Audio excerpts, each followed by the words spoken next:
दोस्तों welcome to my channel. तो दोस्तों आज मैंने क्या फिर से रेजिस्टेंस का दूसरा भाई यानी उसके फॉलोइंग फैक्टर।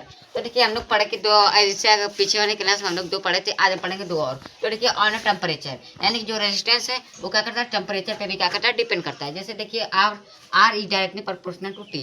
जैसे मान लीजिए अगर आपका टेम्परेचर बढ़ता है तो क्या होगा, रेजिस्टेंस भी बढ़ेगा। जैसे कि मान लीजिए एक खाली रोड है, ठीक है, एकदम खाली है, तो उसमें क्या करेंगे, आप आराम से जाएंगे, कोई दिक्कत नहीं है। लेकिन अगर वही क्राउडेड रोड है, मान लीजिए एकदम भीड़ भाड़ है, तो कैसे जाएंगे। तो ये होता है रेजिस्टेंस का, यानी कि टेम्परेचर जितना उसको हाई होगा, टेम्परेचर जितना बढ़ता रहेगा तो उसका क्या रेजिस्टेंस भी बढ़ेगा।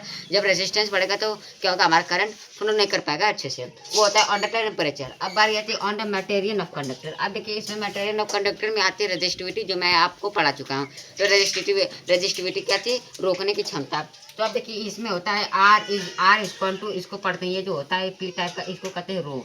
इसको कहते हैं क्या है, रो।